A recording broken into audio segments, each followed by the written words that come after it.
Hey guys, I'm throwing this on in front of the tracer tactical video that I had posted previously to make a correction. So throughout the rest of the video, you're going to see me refer to things kind of ass backwards.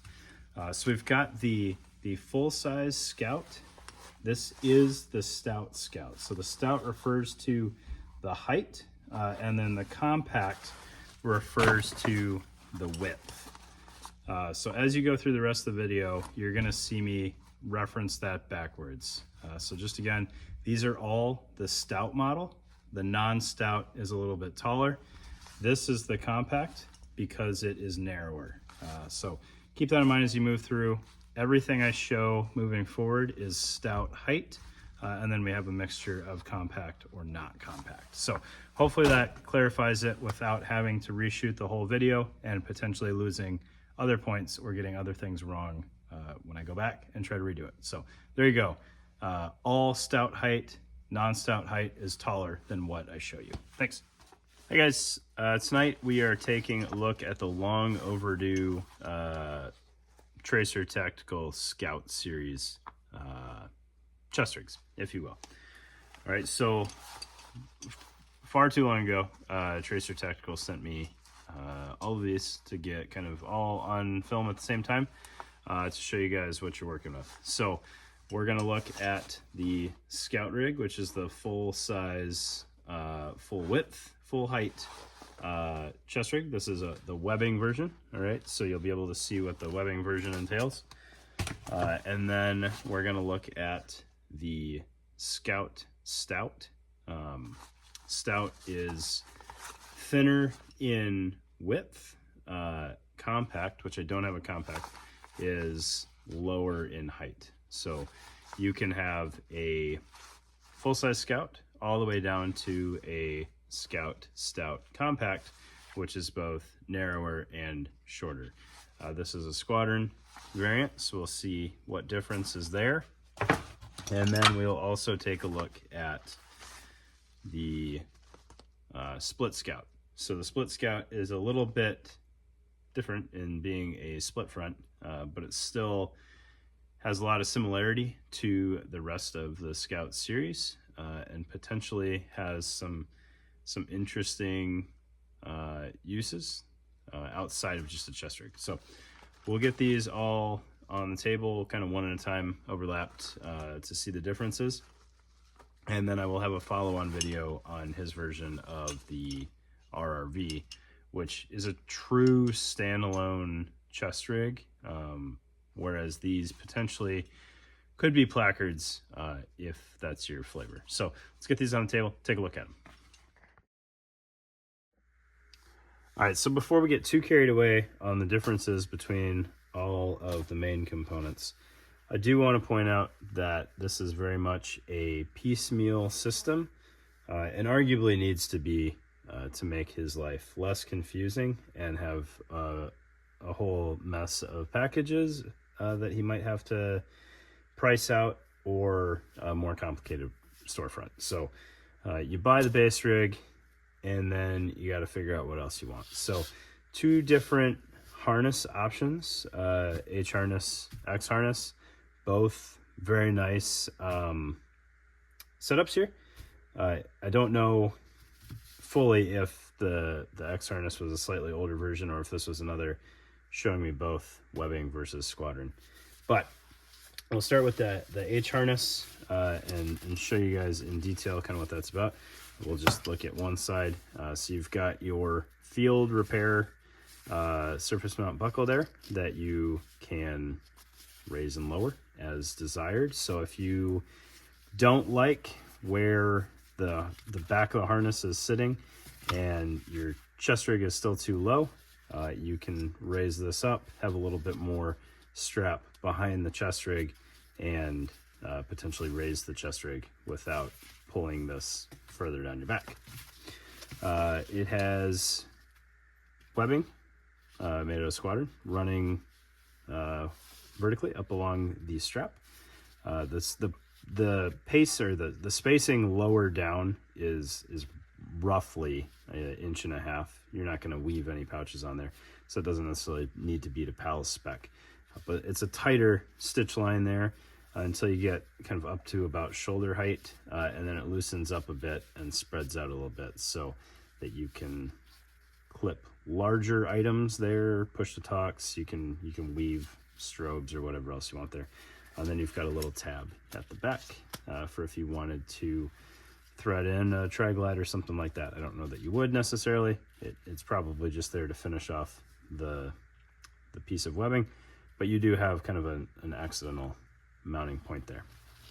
The width on the H, the cross piece, is fixed, but it is very low profile back there, a piece of webbing and a piece of squadron. So if you're running this under a ruck or something, you're not going to have a lot of hot spots from excess bulk. And then coming off, you have your angled straps to tie into the top corner of your chest rig. All right, so that's the H harness. It is lightly padded, nothing excessive, and all very low profile. The H harness appears to have a little bit more padding in it. I'm sorry, the X harness appears to have a little bit more padding in it. You can kind of see from side profile there. Looks a little bit thicker. Less kind of attachment points going up the strap. You have your fixed height buckle there. You can't really, there's no room to adjust it, which is probably fine. Most people are about the same size when it comes to chest rigs.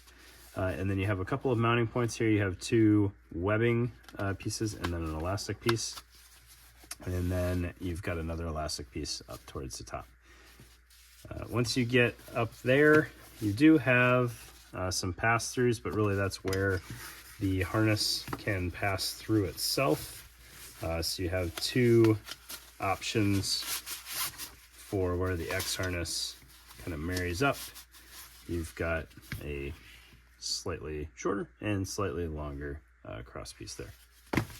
And then again, the straps to connect to the corners of the chest rig. All right.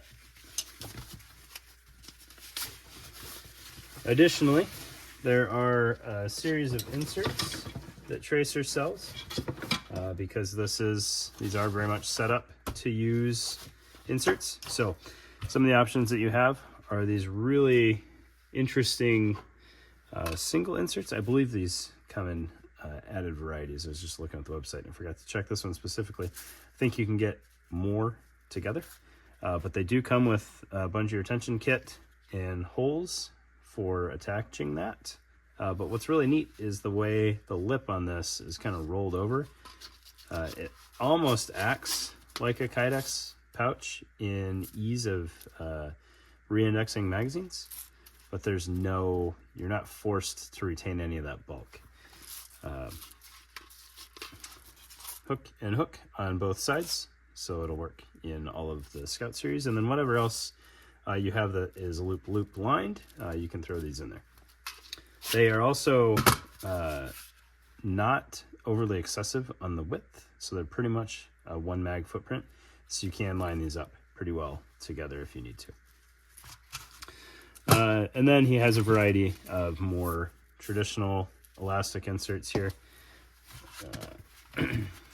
These are open bottomed.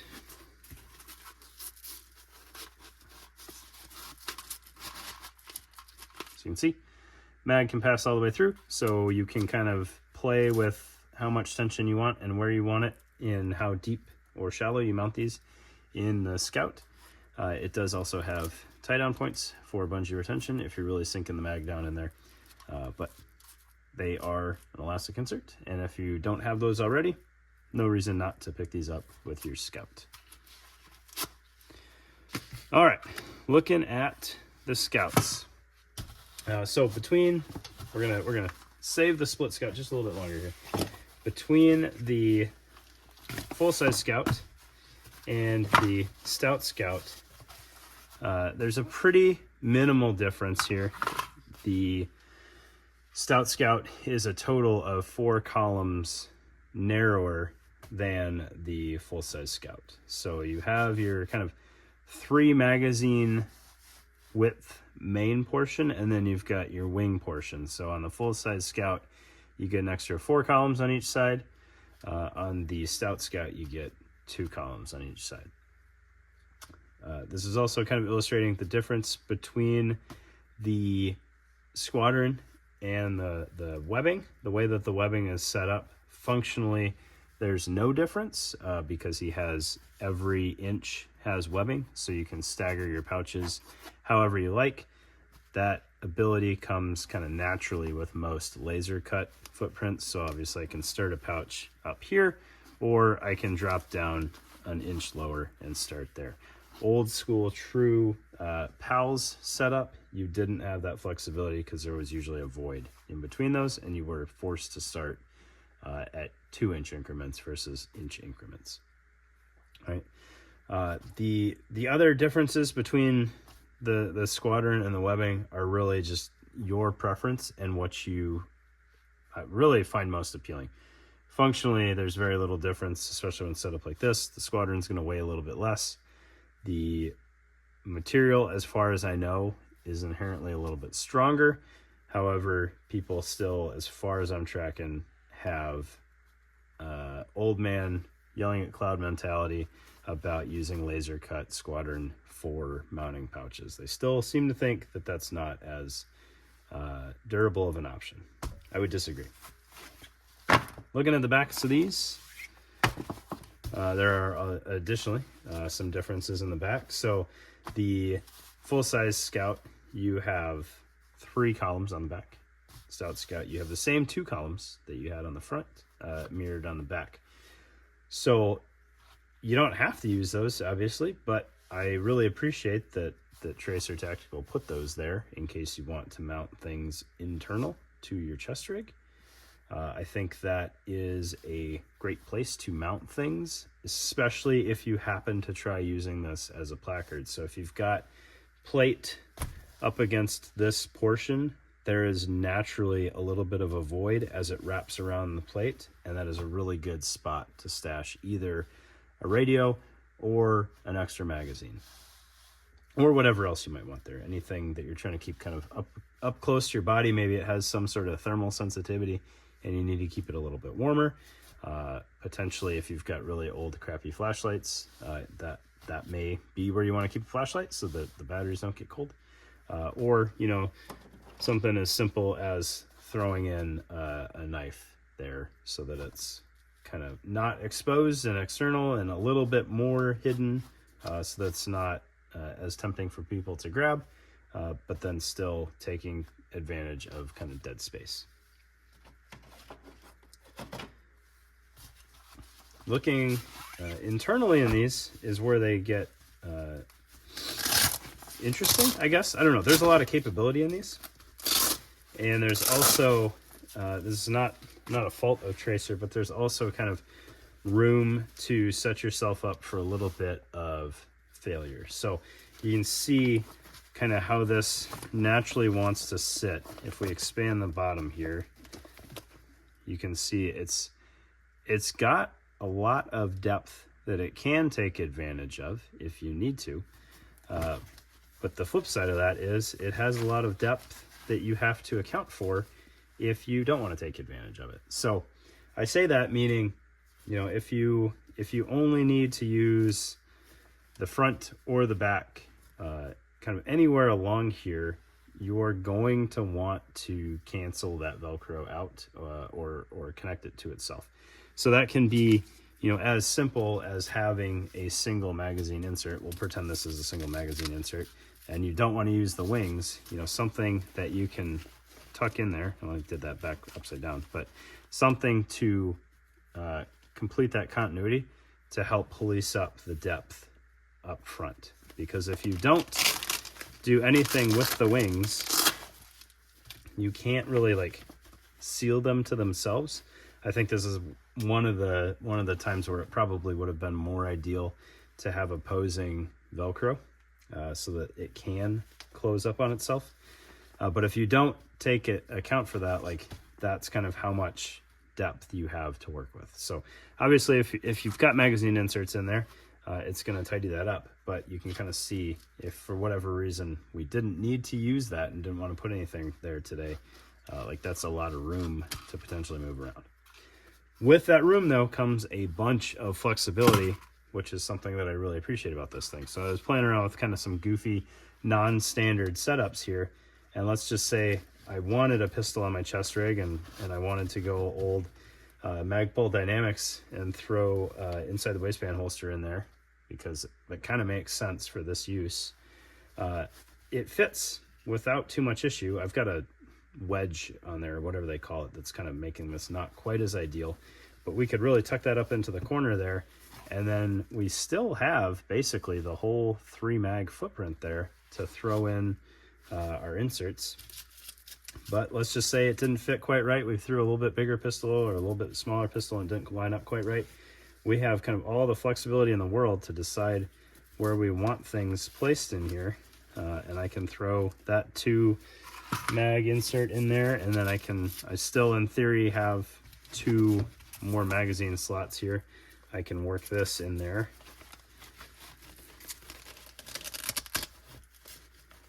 and I got a little bit of insert overlap there just from being sloppy, but there you go. We've set up the front now with 4 M4 slots and an inside the waistband holster. Or we could do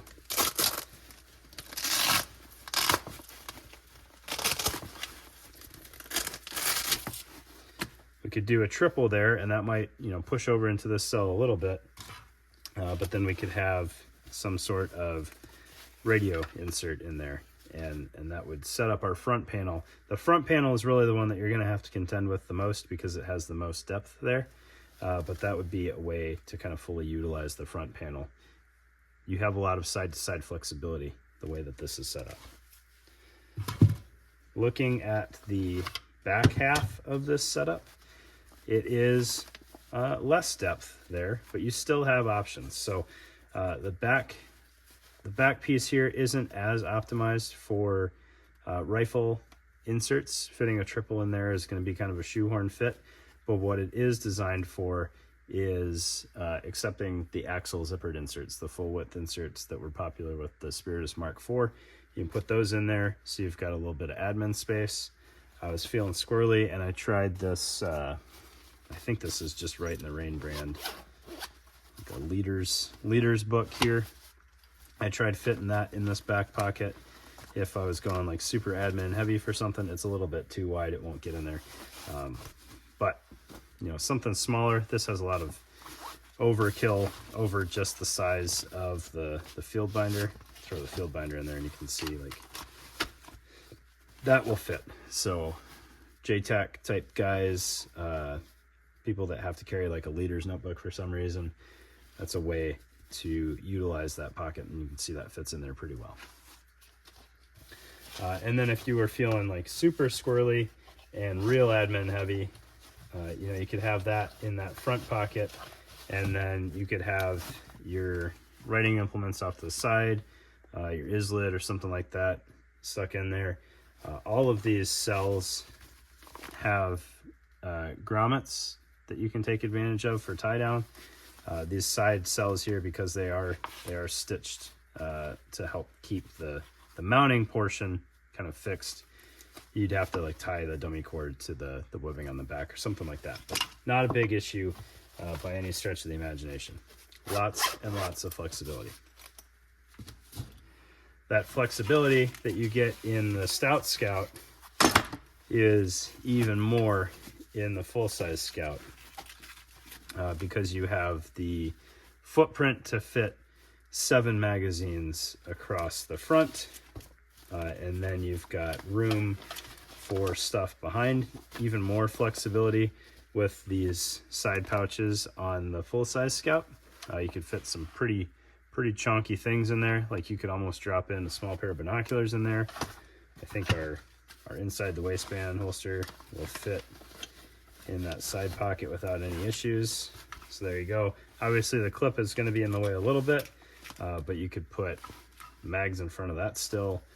You could just kind of leave that piece there. Mags across here. Big radios, all sorts of room for activities there.